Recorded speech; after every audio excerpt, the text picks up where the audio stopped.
Hello बच्चा party, कैसे हैं आप लोग। तो मैं आपका फिजिक्स मेंटर प्रिंस यागी लेकर आया है आपके लिए सबसे मोस्ट इंपॉर्टेंट टॉपिक, जिसका नाम है वेक्टर। जो कि क्लास 11th का कहें या क्लास 12th का कहें या फिजिक्स का कह लो, इंपॉर्टेंट टॉपिक है, बेसिक टॉपिक है। इसका रीजन क्या है कि जितने भी मोस्ट इंपॉर्टेंट और मोस्ट डिफिकल्ट आपके चैप्टर्स हैं या न्यूमेरिकल्स हैं, उन्हें ईजी वे में टैकल करने के लिए आपको वेक्टर मदद करता है। और आप लोग खुश होंगे, अच्छे होंगे। इसका रीजन क्या है? क्योंकि आपकी समर वेकेशन ब्रेक पड़ चुके हैं। कोई भी स्कूल होगा या तो हो चुके होंगे या होने वाले होंगे। तो देखो, इस टाइम में आपको एंजॉयमेंट के साथ पढ़ाई करनी है। बिल्कुल बेसिक से शुरुआत करेंगे। अगर हम ध्यान से देखें बोर्ड के ऊपर तो क्या लिखा है, टॉपिक है वेक्टर, फिजिक्स के अंदर का, मैथ का मत समझ लेना। और introduction, types of vector, directional analysis. यहाँ पे बच्चों को ना कुछ कंफ्यूजन होगी, उस कंफ्यूजन को मैं पहले ही क्लियर कर देता हूँ। यहाँ पे ऑलरेडी लिखा है आईआईटी, नीट और 11th। तो ये नहीं है कि ये केवल 11th वाले बच्चों के लिए, ये केवल आईआईटी वाले बच्चों के लिए, नीट के लिए, तीनों बच्चों के लिए। तो हम बेसिक से लेके जाएंगे, मतलब जीरो से लेकर जाएंगे और हीरो बन जाएंगे। क्लियर है? इतनी बात आपको समझ आती होगी। तो आगे बढ़ते हैं। तो देखिए देखिए, आप कोई अच्छा काम कर रहे हैं ना, तो उसकी शुरुआत ही पॉजिटिवनेस से करनी चाहिए। तो ये पॉजिटिवनेस है मेरे लिए, ये इंस्पिरेशन है आप सबके लिए। कई लोग हैं जो इन्हें अपनी पॉजिटिव वे में चीज़ों को लेकर चलते हैं। चलिए, तो सबसे पहला टॉपिक, सबसे पहला बेसिक टॉपिक इसके अंदर आप लोग पढ़ रहे हैं फिजिकल क्वांटिटी। अब भाई फिजिकल क्वांटिटी होता क्या है? लाइक सपोज करो यार कि मैं आप लोगों से कहता हूँ कि इस दुनिया के अंदर कोई भी चीज़ है जो नापी जा सकती है। आप कहते हो सर इस मार्कर को नाप दो। मैंने कहा ठीक है, नाप देते हैं, मेजर कर देते हैं। अगर मैं इसे मेजर करता हूँ तो इसकी लेंथ मेजर कर सकते हैं, इसका मास मेजर कर सकते हैं, इसकी विड्थ मेजर कर सकते हैं। तो एनीथिंग, सिंपल शब्दों में बता रहा हूँ, इसे बाद में पढ़ लेना। Anything which can be measure in this universe is known as physical quantity. Sir दूसरी कौन सी होंगी? वो नॉन फिजिकल क्वांटिटी होंगी। जैसे सर मैं आपका गुस्सा नहीं नाप सकता, एग्जैक्टली मैं आपके कोई भी इमोशंस को मेजर नहीं कर सकता। वो सब चीज़ें आप किस में करेंगे? कोई और टॉपिक होता होगा, कोई और स्ट्रीम होती होगी जिसमें आप चीज़ों को पढ़ोगे। साइकोलॉजी हो, मे बी फिजियोलॉजी हो, मुझे नहीं पता। अगर हम इसके अंदर देखें तो all those quantity which can be measure directly and indirectly in the terms of which the laws of physics can be express. यार ये बहुत बड़ी बात लिखी है। मैंने आप लोगों को केवल एक सिंपल भाषा में बात बताई है कि anything which can be measured in this world is called physical quantity. अब होगा क्या कि फिजिकल क्वांटिटी के साथ ना काफ़ी सारी चीज़ें हैं, और यहाँ पे जो फिजिकल क्वांटिटी उनके साथ काफ़ी सारी चीज़ें कैसे? मैं देखो सिंपल कहानी है। अगर मैं फिजिकल क्वांटिटी की बात करूँ तो आप किसी चीज़ से डिनोट कर लो, पी क्यू कह दो इसे, फिजिकल क्वांटिटी। इसके दो एस्पेक्ट है, इसके पास अपना यूनिट होता है और इसके पास अपना मैग्नीट्यूड होता है। क्या होता है? मैग्नीट्यूड होता है। यूनिट मतलब कोई वर्ड होता है जो इसे रिप्रेजेंट करता है, और मैग्नीट्यूड कोई नंबर होता है। लाइक सपोज करो यहाँ पे इस बच्चे ने कोई केबल देखा तो इन्हें वंडर करा, I wonder how big a cable is. अरे कोई तार है, कोई वायर है, आप उसको लेंथ निकालोगे ना, सिंपल सी बात है। तो उसने क्या बताना चाहा कि भाई मुझे मेजर करना है लेंथ। अब लेंथ कितनी भी हो सकती है, 1 metre, 1 kilometre, 1 centimetre, 1 inch, 1 mile, 1 nautical mile, कुछ भी हो सकता है, वो डिस्टेंस में भी कवर होगा। तो जो यहाँ पे 1 है, 1 का मतलब क्या है? This is magnitude and metre is unit. लेकिन बात यहीं पे खत्म नहीं होती है। जो ये फिजिकल क्वांटिटी होती है बेसिकली दो तरह की होती है। कितने तरह की होती है? दो तरह की। कैसे? वो देख लो। अगर मैं आप लोगों से एक बात कहने लगूं कि फिजिकल क्वांटिटी दो तरह की है, ये देखिए, पहली होती है स्केलर, दूसरी होती है वेक्टर। लेकिन स्केलर और वेक्टर को समझने से पहले मैं आप लोगों से ये सवाल करना चाहता हूं कि हमें नीड ही क्या पड़ती है वेक्टर की। अब जो इसका आंसर है वो आप कैसे पता लगा पाएंगे? जब आप स्केलर और वेक्टर को दोनों को अच्छी तरीके से समझ पाएंगे। कैसे? देखो यार, मैं आप लोगों को बहुत सिंपल तरीके से चीजें समझाना चाहता हूं कि यहाँ पे लिखा है स्केलर और दूसरी तरफ लिखा है वेक्टर। स्केलर वेक्टर को आप तरीके से देखिए। देखिए फर्स्ट पॉइंट, अगर मैं आप लोगों से बात करने लगूं कि स्केलर वो फिजिकल क्वांटिटी, इतना तो समझ गए ना, ये दोनों ही फिजिकल क्वांटिटी हैं।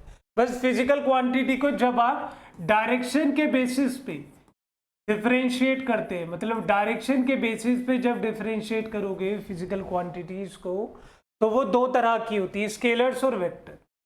फिजिकल क्वांटिटी जिसके पास केवल और केवल मैग्नीट्यूड होता है, जिसके पास केवल मैग्नीट्यूड होता है, डायरेक्शन नहीं होता। The quantity which having magnitude and do not have any direction is known as scalar quantity. Clear है? The quantity which having both magnitude as well as direction is known as vector quantity. मेरी बात समझ आ गई होगी। लेकिन ऐसे हम लोग पढ़ाते हैं बच्चों को, यहाँ पे थोड़ा लेवल बढ़ाते हैं। देखिए वेक्टर क्वांटिटी वो होती है जिनके पास मैग्नीट्यूड हो, डायरेक्शन भी हो। सर मैग्नीट्यूड क्या है? मैग्नीट्यूड का मतलब नंबर, 1 2 3 4 5 6 कहीं तक भी, कोई भी न्यूमेरिक वैल्यू। इनके साथ साथ आप लोगों को ये भी पता होना चाहिए कि वेक्टर वो क्वांटिटी होती है विच ओबे लॉज ऑफ वेक्टर, विच ओबे लॉज ऑफ वेक्टर।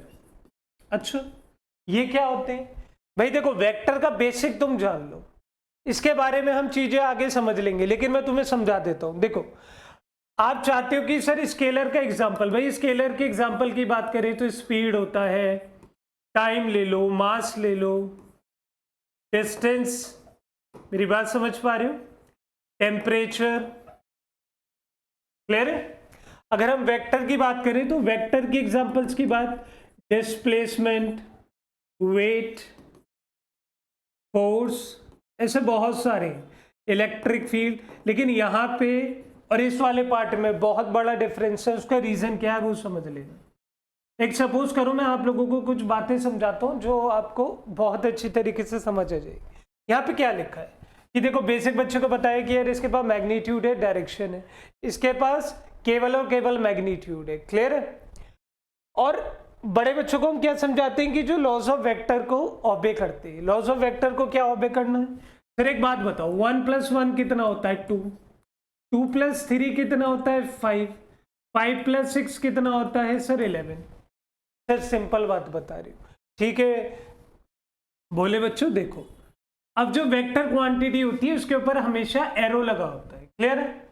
आगे देखते हैं। मैं आपसे कहता हूं कि ए वेक्टर का मतलब है 10 और बी वेक्टर का मतलब है 5, और मैं आप लोगों से पूछता हूं कि a + b वेक्टर की वैल्यू कितनी आएगी?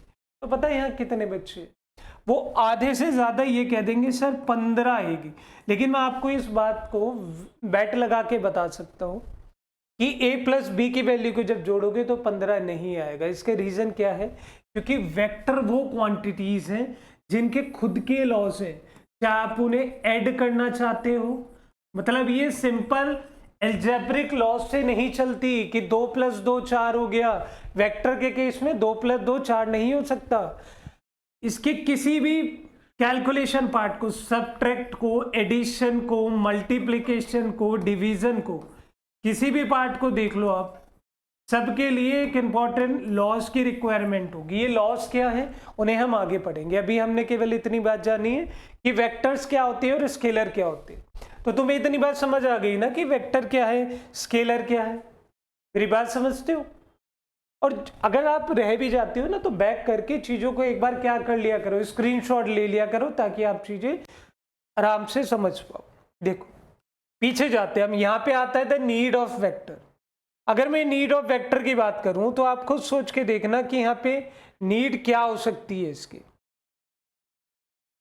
देखिए यार वेक्टर्स का मुझे सिंपल सा एक पार्ट समझ आ गया, वेक्टर का मुझे सिंपल सा एक पार्ट ये समझ आ गया कि सर जो वेक्टर्स हैं, वेक्टर्स में कहीं ना कहीं डायरेक्शन है, वेक्टर्स में कहीं ना कहीं डायरेक्शन है। तो इसकी नीड क्या पड़ी? आपने अपनी लाइफ में एक टर्म सुना होगा जिसे बोला जाता है डायमेंशन। क्या बोला जाता है? डायमेंशन। तो आपने पढ़ भी रखा है कि 1D 2D 3D, और बेटा अब तो आपको पता है कि ये चीजें 7D तक पहुंच गई। अगर हम 1D 2D 3D की बात करें तो आप लोगों को इतनी बात भी पता होनी चाहिए कि जो कोऑर्डिनेट सिस्टम है वो 3 तरीके से, y, x और z। यदि 1D की बात करें तो बॉडी एक ही पार्ट में चल रही होगी, या तो x में चलेगी या y में चलेगी या z में चलेगी। 2D की बात करें या तो x y में चलेगी, वाई जेड में चलेगी या जेड एक्स में, या आप एक बात कह सकते हैं कि प्लेन में चल रही है। सर कैसे, ये भी समझ लो। लाइक सपोज करो मैंने आपसे कहा कि एक बॉडी है जो केवल वाई एक्सिस पे जा रही है, तो this is nothing but 1D। एक और बॉडी है जो एक्स और जेड दोनों में जा रही है, तो इसे क्या कह सकते हैं आप, 2D। अब 2D को ध्यान से देखोगे ना, तो एक्स वाई एक प्लेन बना रहा है। क्या बना रहा है, प्लेन बना रहा है, तो आप इसे प्लेनर भी बोल सकते हैं। अगर 3D की बात करें तो 3D के केस में एक्स वाई जेड तीनों एक्सिस में एक साथ चलेगी। अब देखो यहां पे प्रॉब्लम क्या राइज होती है, प्रॉब्लम जो मेन यहाँ पे राइज होती है, जो आपको समझनी है कि इसकी नीड क्या पड़ी। इसकी नीड सबसे पहला रीजन, भाई देखो 1D है, तो 1D के केस में क्या होगा, या तो पॉजिटिव होगी चीज या फिर नेगेटिव होगी। मतलब एक ही तो डायरेक्शन है, या तो पॉजिटिव में जाओ या नेगेटिव में जाओ, तो चीजें आसान है। मैंने आपसे कहा कि आपने पॉजिटिव साइड अपना डिस्टेंस कवर करा। पढ़ते थे ना बचपन में नंबर लाइन, कैसे पढ़ते थे, सर यहाँ पे 0 था, यहाँ पे 1 था, यहाँ पे 2 था, यहाँ पे -1, यहाँ पे -2। तो अगर उस वाले पार्ट की तरफ गए तो प्लस, इस वाले गए तो माइनस। यहाँ पे कोई झोल झाल नहीं था कि सर यहाँ पे ये डायरेक्शन आना है, यहाँ पे ये डायरेक्शन आना है। लेकिन प्रॉब्लम क्या राइज हुई कि 2D और 3D वाले पार्ट में, अगर मैं ध्यान से देखूं 2D और 3D वाले पार्ट में, अगर मैं 2D की बात करूं तो देखो y और x। 3D की बात करूं तो 3D में तीनों एक्सिस आ गई आपकी, z x। अब कुछ चीजों को ध्यान से समझना, इसकी नीड पड़ी कहां से है। भाई एक बात बताओ, यहाँ पे एक पॉइंट है जिसे आपने बोल रखा है कि a वेक्टर है, यहाँ पे एक पॉइंट है जिसे आपने बोल रखा है b वेक्टर। अब यहाँ पे ऐसा तो नहीं है कि एक ही डायरेक्शन है, क्या पता वो डायरेक्शन के साथ साथ एंगल ले रही है। यहाँ पे ये वाला इसके साथ एंगल बना रहा है, क्योंकि यहाँ पे डायरेक्शन बहुत सारे हैं। किसी भी तरीके से आप देख लो, आपके 2 एक्सिस है, तो आपका डायरेक्शन ऐसे भी हो सकता है, ऐसे भी हो सकता है, ऐसे भी। प्लस 0 से 90 के बीच में कितने भी एंगल बन सकते हैं। सर यहाँ पे भी कितने बन सकते हैं, सोच के देखो।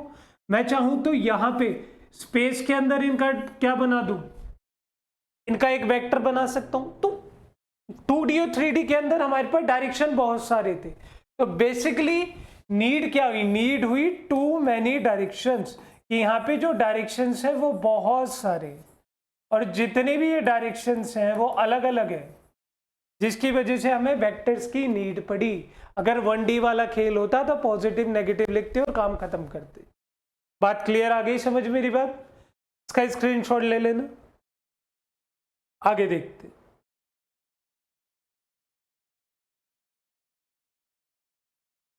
देखिए सबसे बड़ी बात क्या है जो यहाँ पे आप लोगों को परेशान करेगी, वो बात जो परेशान कर सकती है उस चीज को ध्यान से समझो कि रिप्रेजेंटेशन वेक्टर की करते क्या। अभी तक हमें सबको समझ आ गया कि लाइक सपोज करो वेक्टर का एक एग्जांपल लेते हैं।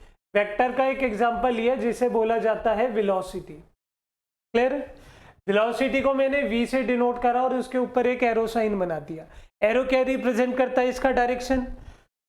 अब इसका एक तरीका है, देखो जो ऊपर एरो बना है ना वो हमने यहाँ पे भी बना रखा है, तो जहां पे ये आगे की तरफ होता है ये एरो, इसे बोला जाता है हेड, और जो ये पीछे वाला पार्ट होता है इसे बोलते हैं हम टेल। देख सपोज करो मैंने आप लोगों से बोला कि वेलोसिटी गिवन है 1 मीटर पर सेकेंड, तो आप लोगों को अभी पता है कि इसकी रिप्रेजेंटेशन से मुझे एक बात पता लग रही है कि जितनी भी ये लेंथ है, जितनी भी ये लेंथ है वो कितनी है 1 मीटर, मतलब 1 मीटर पर सेकेंड को रिप्रेजेंट कर रही है, लेकिन इसका जो मैग्नीट्यूड है वो कितना आ रहा है 1। मेरी बात क्लियर समझ आ रही है। और साथ के साथ एरो क्या डिफाइन कर रहा है, एरो डिफाइन कर रहा है इसका डायरेक्शन। तो जिस डायरेक्शन में ये जा रही है वो ये आगे वाला पार्ट दिखा रहा है। क्लियर आगे। आप इस 1 को ना किसी भी नाम से जान सकते हैं, आप इस 1 को मैग्नीट्यूड भी कह सकते हैं, आप इस 1 को मॉड्यूलस भी कह सकते हैं। मेरी बात समझ आ रही है। ये वर्ड जो लिखे हैं यहाँ पे इन सबको सिग्निफाई करेंगे थोड़ी सी देर में, लेकिन आपको रिप्रेजेंटेशन समझ आना चाहिए। और देखो हेड और टेल को दिमाग में रखना, क्योंकि यही हेड और टेल तुम्हें इतना सक्षम बना देंगे कि आने वाली जितने भी एंगल्स हैं इनके डायरेक्शनल एनालिसिस है, सब चीजें आप एक पार्ट से करते चले जाएंगे। देखिए आगे देखते हैं। यहां कुछ फिगर बना रखी है, और ये फिगर जो मैंने यहाँ पे बना रखी है कि क्या बना रखा है, मे बी आप लोगों को कम दिख रहा होगा, नहीं कंप्लीट होगा, इतना क्लियर है। देखो यहाँ पे क्या है कि ऐसे 4 पार्ट में डिवाइड कर रखा है, एक एरो ये है, एक एरो ये है, एक एरो ये है। तो जितने भी समझदार बच्चे वो चीजों को समझ गए होंगे कि सर ने कहीं ना कहीं डायरेक्शन बता रखा है। तो आप लोगों को पता है यहाँ पे नॉर्थ आता है, यहाँ पे साउथ आता है, ये ईस्ट है और ये वाला आपका वेस्ट है। क्लियर है इतनी बात? मैं यहाँ से आपको क्या समझाना चाह रहा हूँ, इसे प्लीज तरीके से समझ लेना। मोस्ट इंपॉर्टेंट पार्ट है जो मैं अब आपको समझाने वाला हूँ, मोस्ट इंपॉर्टेंट टॉपिक, ये समझ लेना क्या है, किस तरीके से है, क्या डायरेक्शन देते हैं, किस तरीके से आपको समझाने में मदद करेगा। बेटा एक काम करो, दिस इज ओरिजिन, जहां पे कोऑर्डिनेट कितनी है 0 0, तो 0 से मैंने यहाँ पे एक लाइन खींची तो उसका कोई कोऑर्डिनेट होगा। अगर हम कोऑर्डिनेट सिस्टम में जाएं तो हम क्या करते थे सर, यहाँ से एक्स एक्सिस ले ली, यहाँ पे वाई ले ली, आप इसे ओरिजिन मान लो एक तरीके से। मैंने आप लोगों से कहा कि आप इसकी एरो एक ऐसे बना दो, एक एरो आप इसकी ऐसे बना दो, तो ये दोनों एरो आप कहेंगे सर डिफर क्या है? डिफर तो कुछ भी नहीं है, मुझे तो इतना पता है कि ये जो लाइन जा रही है ये ईस्ट नॉर्थ में, नॉर्थ ईस्ट डायरेक्शन में जा रही है। लेकिन बेटा ये वो चीजें हैं जो आपको समझनी पड़ेगी। सपोज करो आपका जो डायरेक्शन है वो कहां से, ईस्ट से किस तरफ जा रहा है, नॉर्थ की तरफ। ईस्ट से कहां जा रहा है, नॉर्थ की तरफ। तो इसका मतलब ये क्या है, द नॉर्थ ऑफ ईस्ट, इसे लिखने का तरीका है ये, और डिनोट करेंगे एनई, मतलब पहला लेटर नॉर्थ, दूसरा लेटर दूसरे डायरेक्शन के लिए। अगर ऊपर से बात करें किस तरफ मूवमेंट हो रही है, ईस्ट ऑफ नॉर्थ, मतलब नॉर्थ के ईस्ट में, तो क्या लिखेंगे आप, ईस्ट ऑफ नॉर्थ। तो यहां पे कितना आएगा, ई एन। मेरी बात समझ आ गई होगी। अगर हम थोड़ा सा आगे चले, मैं आप लोगों से कहता हूं कि सर जो मैंने वहां पे डायरेक्शन बनाया था एक डायरेक्शन में, ऐसा यहां पे भी बना देता हूं। तो अगर आप ध्यान से देखें यहाँ पे भी कुछ एक ऐसी एरो बनेगी, यहाँ पे भी कुछ एक ऐसी एरो बनेगी। तो अगर इस वाले की बात करें तो ये कितना हो जाएगा, सोच के देखो, ये जा रही नॉर्थ में, तो नॉर्थ ऑफ वेस्ट, तो जिसे लिख सकते हैं NW। ये ऊपर से नीचे की तरफ मूवमेंट होती आ रही है, तो ये क्या हो गया, द वेस्ट ऑफ नॉर्थ। तो आप इन चीजों को समझना। आप लोगों ने देखा होगा कई जगह लिखा हुआ कि कोऑर्डिनेट दिए रहते हो, लिखा रहता है EN NE, तो उनका मतलब ये है। आधे लोग कहते हैं कि सर ऐसे मूवमेंट कर रहा है तो ये क्लॉकवाइज है, ऐसे मूवमेंट कर रहा है तो एंटी क्लॉकवाइज है। जैसा तुम्हें समझना है तुम समझो, लेकिन इस पॉइंट को आप अपने दिमाग में, दिलो दिमाग में अच्छे से बैठा लेना। अगर मैं इस डायरेक्शन में ऐसे एक और लाइन बनाता हूँ, यहाँ पे आपसे कहता हूँ कि लो, एक ऐसे जा रहा है, एक एरो ऐसे जा रहा है, तो ये एरो कहाँ जा रहा है, साउथ से वेस्ट में, तो आप कह सकते हैं द वेस्ट ऑफ साउथ। तो अगर वेस्ट ऑफ साउथ की बात करें तो ये कितना हो गया, WS। और अगर इसकी बात करें तो किधर जा रहा है, साउथ में, किसके, वेस्ट के, तो it will be south of west. Sir कई चीजें कंफ्यूजिंग है, ध्यान से समझो तो चीजें एकदम समझ आ जाएंगी, रटोगे तो कुछ समझ नहीं आएगा। अब खुद सोच के देखो ना, नॉर्थ ऑफ ईस्ट में, मतलब ईस्ट के नॉर्थ में जा रहा है। सर यहाँ पे क्या अवेलेबल होगी, यहाँ पे इनके एंगल्स अवेलेबल होंगे। तो कल को जब आपको क्वेश्चंस मिलेंगे तो भैया मैं आपसे कह सकता हूं कि एक ए नाम का वेक्टर था जिसका direction 30 degree north of east है, तो आधे नमूने ऐसे हैं जो ऊपर से एंगल ले लेंगे। भाई 30 डिग्री यहाँ होगा तो वहां कैसे ले लोगे, वहां तो 60 डिग्री होगा ना, नहीं समझे। कल को मैं आप लोगों से कह रहा हूं कि sir this is north and this is east, तो मुझे बता 30 डिग्री ऑफ नॉर्थ ईस्ट, तो आपके दिमाग में आ गया नॉर्थ ईस्ट क्या है, नॉर्थ ऑफ ईस्ट। तो इसका मतलब यहां से यहां का एंगल बन रहा है वो भी कितने डिग्री का, 30 डिग्री का। ये रहा ऐसे, आते ऊपर से नीचे बना देंगे, अरे नॉर्थ ईस्ट तो है, कहीं से भी बना देते हैं। अगर ऊपर से बनाना है तो ऊपर से कैसे लिखोगे, 60 डिग्री ईस्ट नॉर्थ। क्लियर हुई, this is called directional analysis.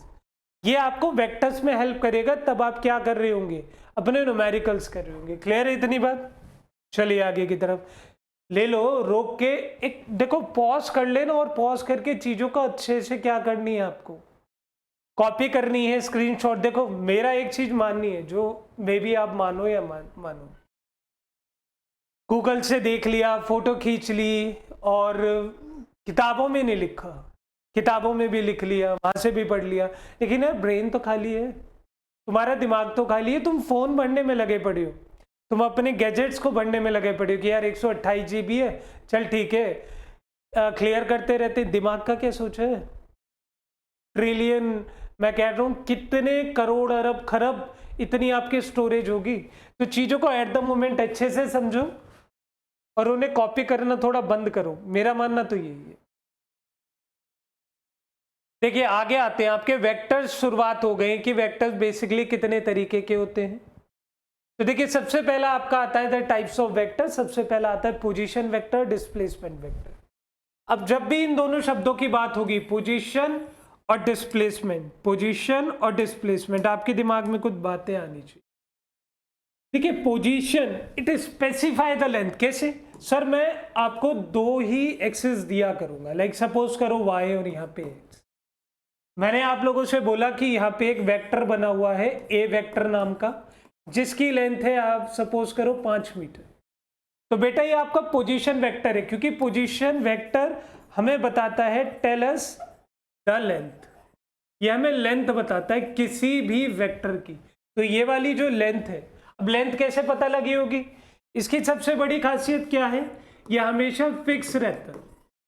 क्या रहता है? फिक्स रहता है। और फिक्स वो चीजें होती हैं जिनका खुद का ओरिजिन होता है। तो भाई देखो यहां से यहां तक इसकी वैल्यू को नापते, this is called position vector, और ये हमें केवल और केवल लेंथ, डिस्टेंस, ये सब चीजों के बारे में बताता है। अगर हम डिस्प्लेसमेंट वेक्टर की बात करें, डिस्प्लेसमेंट वेक्टर की बात करें तो इसका नाम ही बता रहा है डिस्प्लेस करना। मतलब क्या चेंज कर रहा है? पोजीशन चेंज कर रहा है। देखो क्या चेंज कर रहा है? पोजीशन चेंज कर रहा है।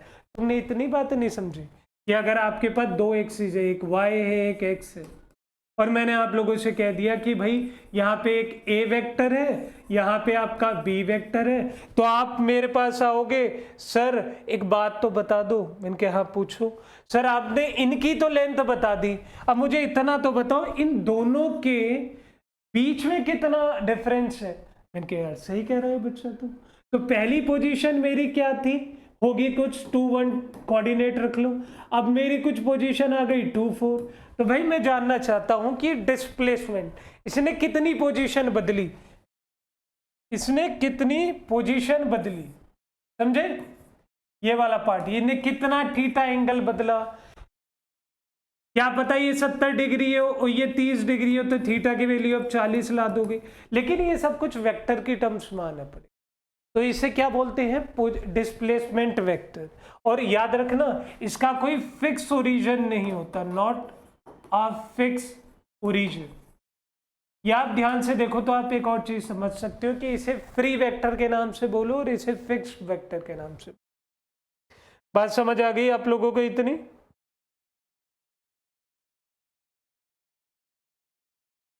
Equal vector and the negative of a vector. आ जाओ समझ लो ध्यान से चीजों को। ऐसा हो ही नहीं सकता कि तुम ये चीजें ना समझें। अब ध्यान से एक बार समझो तो सही, दिल दिमाग सक्षम होना चाहिए तुम्हें हर तरीके से।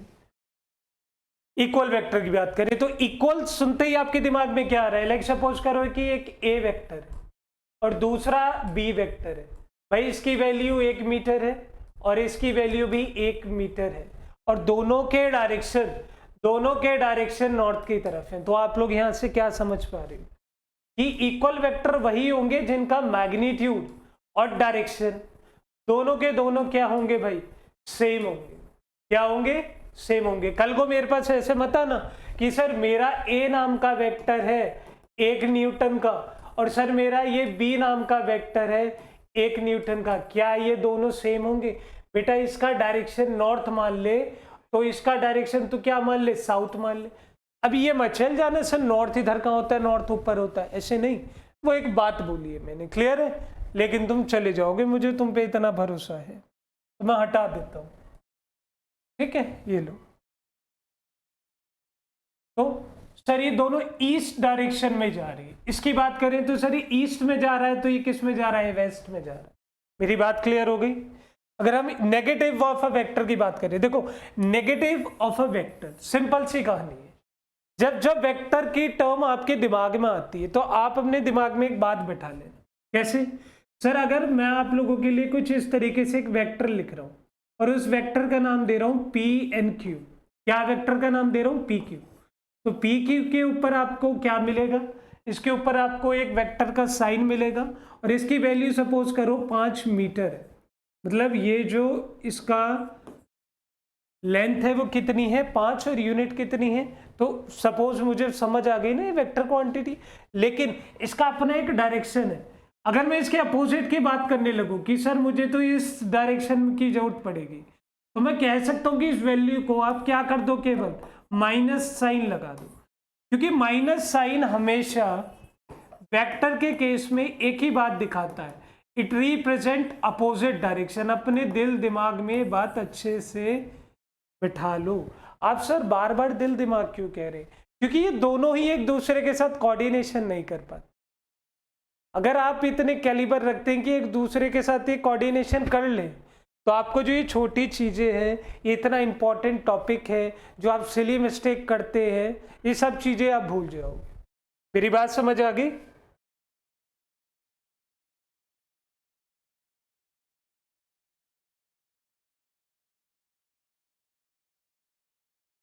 आगे मॉड्यूलस ऑफ अ वेक्टर। देखिए भाई, मॉड्यूलस ऑफ अ वेक्टर का मतलब सिंपल सा है कि लेंथ ऑफ वेक्टर, वेक्टर की लेंथ कितनी है। तो अगर किसी भी वेक्टर के बारे में हम लोग बात करें, एक सपोज करूं मैंने कोई एक लाइन ऐसी बनाई, ए बी आपका एक वेक्टर है और इसकी जो लेंथ आ गई वो 10 न्यूटन आ गई। क्लियर है? तो जो इसकी लेंथ आई है वो कितनी है? ये 10 न्यूटन। भाई 10 न्यूटन इसका क्या हो सकता है? 10 न्यूटन इसकी लेंथ है, 10 न्यूटन इसका मैग्नीट्यूड है। अब सिंपल भाषा में समझो, किसी भी वेक्टर की लेंथ या उसका मैग्नीट्यूड ही कहलाता है क्या? मॉड्यूलस। भाई मॉड्यूलस निकालना क्या है? सर वेक्टर था ए बी वेक्टर था, तो मैं लिखा लूंगा कैसे? इसका सिंबल होता है ए बी ऐसे। क्लियर है? या फिर आप डायरेक्ट लिख सकते हैं कैसे? A B. तो भाई ये इसका सिंबल है, इसे अपने दिमाग में डालना। मॉड्यूलस के अंदर जो भी चीज आ गई वो हमेशा कैसी रहेगी? पॉजिटिव रहेगी। तो मॉड्यूलस ऑलवेज रिमेन पॉजिटिव और इसका डायरेक्शन ये है। इसे निकालने का क्या तरीका है, इसके क्या एस्पेक्ट्स है जिसे आप आगे जाके यूज करोगे, उन सब चीजों के बारे में हम बात करेंगे। मेरी बात क्लियर हो गई आप लोगों को? तो दो सिंपल से टर्म है कि मॉड्यूलस इस तरीके से लिखा जाता है या फिर इस तरीके से, और मॉड्यूलस है क्या? वो मैग्नीट्यूड है। फिक्स एंड फ्री वेक्टर, अभी थोड़ी देर पहले बता रहा था कि फिक्स वेक्टर जिसका कोई अपना ओरिजिन हो। फ्री वेक्टर, जैसे आपको अभी थोड़ी देर पहले क्या बताया था कि जब हमें डिस्टेंस कैलकुलेट करना था, डिस्टेंस कैलकुलेट करना था। फ्री वेक्टर की बात करें, मूविंग बॉडी, मूविंग बॉडी, तो मूविंग बॉडी की वेलोसिटी निकालना चाहोगे तो आपको हमेशा किसकी यूज करना पड़ेगा? फ्री वेक्टर का। किसी रेस्ट में बॉडी का डिस्टेंस निकालना चाहोगे तो किसका यूज करना पड़ेगा? Fix vector. ये सब चीजें जो तुम्हें पता होनी चाहिए। हाँ, the most important topic, the most important topic, अगर मैं आप लोगों से कहूं यूनिट वेक्टर, तो भाई यूनिट शब्द सुनते ही हमारे दिमाग में क्या आता है? यूनिट का मतलब होता है सर, जो अभी आपने पढ़ाया था, मीटर, किलोमीटर, अच्छा, सेकेंड, किलोग्राम, ये सब चीजें। लेकिन यूनिट का मतलब, मेरे बात समझ लेना, यहाँ पे है यूनिट वेक्टर। यूनिट वेक्टर वो होते हैं जिनका मैग्नीट्यूड कितना होता है? 1, जिनका मॉड्यूलस कितना होता है? 1। मेरी बात समझ आ रही? कह सकते हैं आप इस बात को। अगर हम यूनिट वेक्टर की रिप्रेजेंटेशन देखें तो यूनिट वेक्टर को एक कैप से डिनोट करते हैं और इसका अपना ही एक फॉर्मूला होता है, A cap is equal to, इसे आप बोल सकते हैं ए कैप या आप इसे बोल सकते हैं ए हैट।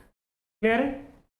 इसका अपना एक फॉर्मूला होता है A vector upon modulus of vector, A vector upon modulus of vector. Clear है? इसकी यूनिटी कितना, मतलब इसका मैग्नीट्यूड कितना होता है? 1 होता है। क्लियर आ गई इतनी बात समझ? अब इसे समझने के लिए देखिए, यूनिट वेक्टर बेसिकली आपके 3 तरीके के होते हैं, आई, जे एंड के। कैसे? आपने अभी थोड़ी देर पहले मेरी कुछ बातों को अच्छी तरीके से जाना था। वो क्या थी कि जब कोऑर्डिनेट सिस्टम हम पढ़ रहे थे तो कोऑर्डिनेट सिस्टम में हमने 3 तरह की एक्सिस पढ़ी थी, एक्स, वाई, जेड। तो बेटा एक्स के साथ अपना एक वेक्टर होता है जिसे कहते हैं आई कैप, वाई के साथ होता है जे कैप और जेड के साथ होता है के कैप। इसे आप और अच्छी तरीके से पढ़ोगे जब आप डॉट प्रोडक्ट को पढ़ोगे और क्रॉस प्रोडक्ट को पढ़ोगे। तो यहाँ पे इतनी कोई टेंशन लेने वाली बात नहीं है, इतनी चीजें आप अभी अपने दिमाग में डाल लो कि यूनिट वेक्टर बेसिकली है क्या। मोटी मोटी बात थी जो मैंने आप लोगों को समझा दी है, इससे अलग कोई ऐसी बात नहीं है जो आपको बेसिकली समझनी पड़ेगी। क्लियर है? आगे देखते हैं। देखिए यहाँ पे ना 4 तरीके के वेक्टर आए, मैंने 4 तरीके के वेक्टर को एक ही जगह लिख दिया। अब ध्यान से देखना, इसका मतलब क्या है? को लीनियर, को प्लेनर, को इनिशियल, को टर्मिनस। मतलब सर सबके लिए कॉमन है, तो इसका मतलब कॉमन नहीं है। को सर कॉमन, सेम कह सकते हैं।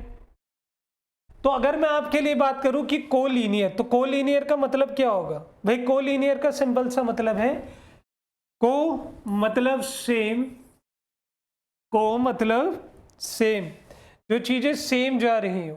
तो सर जितने भी वेक्टर हैं एक लाइन में लिखे गए हो सर, जैसे ए वेक्टर, बी वेक्टर, मेरी बात समझ आई? तो ये कोलीनियर है। आप कल आके मेरे से कहने लगो सर ये ए वेक्टर है और एक बी वेक्टर ऐसे जा रहा है, क्या ये कोलीनियर है? नहीं, ये दोनों कोलीनियर नहीं है। प्लेनर की बात करने लगे तो आपको शायद समझ आ गया होगा कि प्लेनर का क्या मतलब है। कि सर 2 वेक्टर है, जैसे ये दोनों प्लेनर हो सकते हैं कि ए वेक्टर है और ये बी वेक्टर है, मतलब 2 एक्सिस पे जो वेक्टर जा रहे हैं या 2 एक्सिस के बीच में जो वेक्टर जा रहे हैं। सर कैसे? अरे आपको पता है ना कि जैसे कितने प्लेन हो सकते हैं? एक्स वाई प्लेन हो सकते हैं, वाई जेड प्लेन हो सकते हैं, जेड एक्स। तो 2 वेक्टर इन दोनों के बीच में आ जाए तो उन्हें को प्लेनर कहते हैं। को इनिशियल, इनिशियल का मतलब क्या होता है? स्टार्टिंग, स्टार्ट करना, किसी चीज को इनिशिएट करना। तो 2 ऐसे वेक्टर जिनकी स्टार्टिंग ही एक पॉइंट से हो रही है, जैसे ए vector, B vector, C vector, ये सब चीजें पढ़ने को मिलेंगी आपको। अभी पता लग रहा होगा, जितने भी 11th क्लास के बच्चे इन चीजों को देख पा रहे हैं उन्हें थोड़ा ऑड लग रहा है, जो 12th में पहुंच गए उनके लिए सिंपल है। टर्मिनस, टर्मिनस का मतलब क्या होता है? स्टॉप, मतलब जो 3 वेक्टर एक ही पॉइंट पे जाके स्टॉप हो जाएंगे। लाइक सपोज करो ए बी सी, आप जाके आके साइन लॉ पढ़ेंगे, आपकी थ्योरम्स होंगी तो उनमें ये चीजें हेल्प करेंगी आपको। आपको ये बेसिक टर्म शायद समझ आ गए होंगे। पॉज करके क्या करना है? Screenshot. Yes, this is also one of the important topic in vector. भाई देखो ये भी इंपॉर्टेंट टॉपिक है, क्यों है उसका रीजन। अब ध्यान करो, आप लोगों ने एक एक बात समझी है जीवन के अंदर, मे बी आपने ना पढ़ा हो लेकिन मैं आपको बता देता हूँ। 2 तरीके से मोशन होता है। देखो मोशन बहुत तरीके का होता है, लेकिन मोटी मोटी बात करें तो एक होता है लीनियर और दूसरा होता है रोटेशनल मोशन। मेरी बात समझ आ रही है? रोटेशनल, लीनियर का मतलब जो एक सिंपल लाइन में चल रहा हो, रोटेशन का मतलब जो अपनी एक एक्सिस पे चल रहा हो। किस पे चल रहा हो? अपनी एक एक्सिस पे। तो ये जो लाइन है जिसके पॉइंट पे कोई बॉडी चलती है, लाइक सपोज करो आपकी ये अर्थ है, क्या है ये? आपकी अर्थ है। तो भाई अपनी अर्थ एक एक्सिस पे रिवॉल्व कर रही है ना, मतलब अपनी जो अर्थ है वो एक एक्सिस पे रोटेट कर रही है। सॉरी, क्या कर रही है? अपनी एक एक्सिस पे रोटेट कर रही है। तो कुछ इस तरीके से। तो भाई 2 बातें दिमाग में आई कि अगर बॉडी सीधी चल रही है तो उसके पास वेलोसिटी होगी, बॉडी अगर रोटेट कर रही है तो उसके पास वेलोसिटी होगी। सिंपल कहानी है। तो सर यहाँ की वेलोसिटी को हम वेलोसिटी बोलेंगे, तो यहाँ की वेलोसिटी को क्या बोलेंगे? यहाँ की वेलोसिटी को हम एंगुलर वेलोसिटी बोल देंगे। बिल्कुल ठीक। एक सपोज करो आपको पता है कि v का फॉर्मूला क्या होता है, यहाँ पे क्या था? v equal to displacement upon time. ये तो 9th 10th में पढ़ लिया होगा ऊपर वाला। और सर नीचे का क्या होता है? v equal to R omega. तो यहाँ पे सर जो ओमेगा है वो एंगुलर वेलोसिटी है। तो सर इसके लिए जो वेक्टर्स यूज होते हैं, तो जितनी भी रोटेशनल क्वांटिटी है, जितनी भी रोटेशनल क्वांटिटी है जो अपनी एक्सिस पे मूवमेंट करती है, रोटेट करती है, जैसे हम लोगों ने पढ़ा है एंगुलर वेलोसिटी ओमेगा। दूसरी बात करें एंगुलर एक्सेलरेशन। तो जितनी भी रोटेशनल क्वांटिटी है आप जिन्हें पढ़ पा रहे हो, ये सारी चीजें एक्साइल वेक्टर्स के अंदर आती है। मेरी बात समझ रही है? एंगुलर डिस्प्लेसमेंट ले लो सर। एंगुलर डिस्प्लेसमेंट क्या? एक सर्कल के अंदर अगर कोई बॉडी मूवमेंट कर रही है इस तरीके से तो कोई थीटा बनेगा, उसी थीटा को हम लोग क्या कहते हैं? Angular displacement. मेरी बात समझ आ गई? ये सारे के सारे पार्ट एक्साइल वेक्टर्स के अंदर आते हैं। क्लियर है बच्चों पार्टी इतनी? है या नहीं? देख लो अच्छे से, ध्यान से, बढ़िया तरीके से।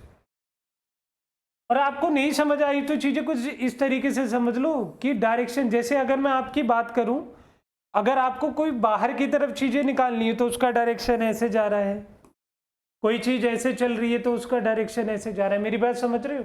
ये सब चीजें मैग्नेटिक फील्ड, इलेक्ट्रिक फील्ड के अंदर आप समझ पाए। चलिए, आपने जो पढ़ा उसे एक बार देख तो ले कि आपको समझ में आया है या नहीं आया। जीरो वेक्टर क्या है सर? जीरो वेक्टर वो है जिसका मैग्नीट्यूड क्या है? जीरो है। इस लाइन को दिमाग में बिठा लेना। जीरो वेक्टर वो है जिसका डायरेक्शन क्या है? कुछ भी हो सकता है, कुछ भी हो सकता है। आर्बिट्री सर, आर्बिट्री हो भी सकता है, नहीं भी हो सकता, कंफ्यूजिंग है, हमें नहीं पता। जीरो वेक्टर के बारे में और क्या जान सकते हैं? लाइक इसकी इंपॉर्टेंस क्या है? लाइक सपोज करो मैं आप लोगों से कहता हूं a माइनस ए, सर क्या आएगा? सर ये जीरो वेक्टर ही तो आएगा। मेरी बात जानते हो?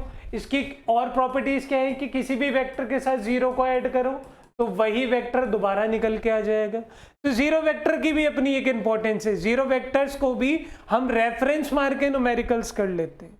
जितने भी न्यूमेरिकल्स हैं मेनली जीरो वेक्टर के थ्रू हो जाते हैं, अगर आप लोगों को इतनी बात पता हो। क्लियर है इतनी? चलिए, आपने इतना सब कुछ पढ़ लिया है। पढ़ने के बाद अब आपका मन क्या कर रहा होगा कि सर अब हम थोड़ा बोर से हो गए, अब हमें करने हैं न्यूमेरिकल, कि जो जो आपने पढ़ाया है क्या वो हमें आता है या नहीं। तो देखो, सबसे पहला न्यूमेरिकल, आज का पहला दिन है ना, तो ज्यादा न्यूमेरिकल मैं भी नहीं कराऊंगा, ज्यादा देर तक मैं भी नहीं पढ़ाऊंगा। आप लोगों को चीजों को समझना। Represent the following statement through vectors. अगर हम ए वाली की बात करें तो आप ध्यान करो, अभी थोड़ी देर पहले बताया कि भाई देखो 4 दिशाएं बना लो। ये कौन कौन सी डायरेक्शन है? North, south, east, west. पहला क्या है? तो 30 degree north of east. 30 degree north of east मतलब ईस्ट के नॉर्थ में, ईस्ट के नॉर्थ में जाना है। कितने? 30 डिग्री में। ये रहा सर। तो पहले वाला ये कौन सा है आपका? फर्स्ट, ये ले ए आ गया। बी की बात करें 60 डिग्री ईस्ट ऑफ नॉर्थ, मतलब नॉर्थ के ईस्ट में जाओ, तो लो सर ये बना दिए। तो ये आपका कौन सा है? बी वाला। सर सी वाला क्या होगा? आप पॉज करके खुद भी सॉल्व कर लेना और आंसर चेक कर लेना।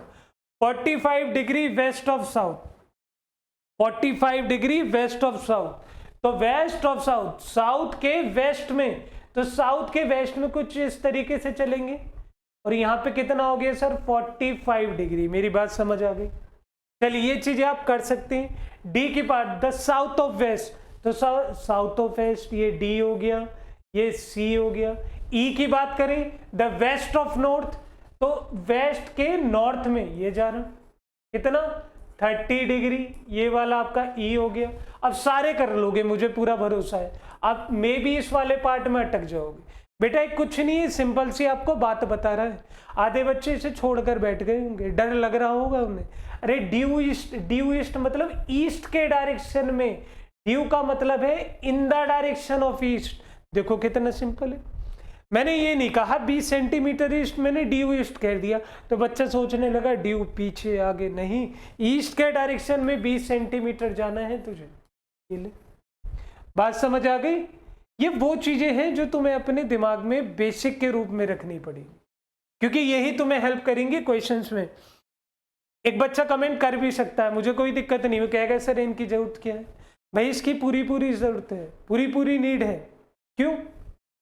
न्यूमेरिकल में कल को दे दिया कि ए नाम का वेक्टर है 45 डिग्री वेस्ट ऑफ साउथ, और दूसरा 30 डिग्री नॉर्थ ऑफ ईस्ट, दोनों के बीच का डिस्प्लेसमेंट निकाल दे। निकाल बच्चे। आधे, मैं कह रहा हूं आधे से ज्यादा बच्चा ये नहीं बता पाने का कि कौन सा एंगल किस तरीके से आ रहा है। समझ पा रहे? चलिए आगे। सिंपल सा पॉइंट मैं आप लोगों के सामने रखना चाह रहा हूं। Can two vectors of the different magnitude be combined to give zero resultant? क्या दो वेक्टर अलग अलग मैग्नीट्यूड के कंबाइन करके जीरो रिजल्टेंट दे सकते हैं? तो आपके दिमाग में पता है क्या बात आएगी? आपके दिमाग में बात आएगी, आपने अभी तो कुछ कराया है नहीं, लेकिन एक बात बता, 2 - 2 0 होता है, 2 - 1 0 होता है? नहीं होता सर। 3 - 1 2 होता है? बिल्कुल। 3 - 3 0 होता है। तो मैं आपको यही बताना चाह रहा हूं, एक तो आप कह रहे हो कि डिफरेंट मैग्नीट्यूड, भाई जब उसके मैग्नीट्यूड ही डिफरेंट हो जाएंगे, ऊपर से केवल दो वेक्टर, तो वो रिजल्टेंट कैसे जीरो दे देगा? तो इसका करेक्ट आंसर कितना है? इसका करेक्ट आंसर है नो। तो आपके दिमाग में एक बात आएगी, क्यों ना सर को उलझा दे, सर से इतना पूछे कि सर क्या दो से ज्यादा वेक्टर, मतलब अगर 3 वेक्टर हो गए और उनका रिजल्टेंट जीरो आ जाएगा अगर डिफरेंट मैग्नीट्यूड होगा? तो हाँ, मेरी बात समझ आ रही है? अगर यहाँ पे लिखा होता can 3 vectors of different magnitude be combined to give zero resultant, उसका आंसर होता yes, it can be zero. और ये आप लोगों का होमवर्क है। जो बच्चा जितने अच्छे तरीके से सुनेगा, चीजों को समझेगा, वो उतनी अच्छी तरीके से एक्सप्रेस कर पाएगा अपनी लाइफ के। Can we add a velocity vector to a displacement vector? क्या गधे और किसी और ब्रीड के साथ मेट करके कोई नया प्राणी ला सकते हैं? नहीं ना। यहाँ पे आप एक बात समझना, कभी आप लोगों ने एरर पढ़ा होगा और एरर के अंदर पढ़ा होगा प्रिंसिपल ऑफ होमोजेनिटी। सेम चीज है प्रिंसिपल ऑफ होमोजेनिटी।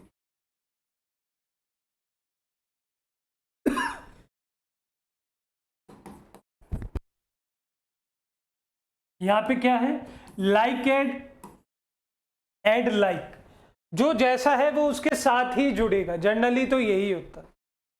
मेरी बात समझ पा रहे हो कि वेलोसिटी वेक्टर को आप डिस्प्लेसमेंट वेक्टर से कैसे जोड़ देंगे? भाई यहाँ मीटर पर सेकंड है और यहाँ पे मीटर है, तो मीटर पर सेकंड को मीटर के साथ तो जोड़ ही नहीं सकते, ये वायलेशन कर देंगे प्रिंसिपल ऑफ होमोजेनिटी का। मेरी बात समझ आई? चलो यहां से अलग एक चीज है जो मैं आप लोगों को समझाना चाहता हूं, बताना चाहता हूं, ताकि आप बहुत अच्छी तरीके से इस पार्ट का एंड कर दें। देखिए आप लोगों का यहाँ पे एक होमवर्क है, आपको मैं हमेशा एक होमवर्क दिया करूंगा। होमवर्क है can 3 vectors of different length या different magnitude can combine to give zero resultant. मेरी बात समझ आ रही है? Can combine to give zero resultant. ये आपका होमवर्क है। देखिए आज जितना भी पार्ट आप लोगों ने पढ़ा है, इससे रिलेटेड आपके पास कोई भी क्वेरी हो, कोई भी क्वेश्चन हो, तो आप कमेंट बॉक्स में बता सकते हैं। इसके अलावा आप चीज़ों को पॉज करके पढ़ो। और मैं ये कह रहा हूँ कि वेक्टर कहीं भी नहीं समझ आया हो ना, यहाँ के समझ लें। बेसिक से शुरुआत कर रहे हैं, तो मैं इतनी बात मानता हूँ कि कोई बच्चा जिसका बेसिक भी अच्छा नहीं है, जो चीज़ों की समझ नहीं रख पाता, वो यहाँ से इन चीज़ों को समझेगा और एडवांस लेवल तक चीज़ों को साथ लेकर चलेगा। और जितने भी न्यूमेरिकल्स हैं, चाहे वो अल्ट्रा लेवल के, अल्ट्रा प्रो लेवल है, डिफ़िकल्ट है, ईजी है, हर तरीके के न्यूमेरिकल्स को हम पढ़ेंगे। उसका रीज़न क्या है? क्योंकि क्लास केवल और केवल क्लास 11th का पार्ट तो है। ये वेक्टर क्लास 11th है, इसलिए क्लास 11th लिखना पड़ा है, लेकिन ये वो टॉपिक है जो हमेशा आपको हेल्प करेगा। सो आशा करता हूँ कि आपको चीज़ें समझ आई। तो thank you so much for today, that's all for the today session.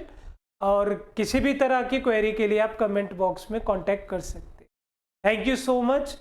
Stay hydrated, stay focus, क्योंकि गर्मी बहुत ज़्यादा हो रही है। चलिए गुड नाइट बच्चों।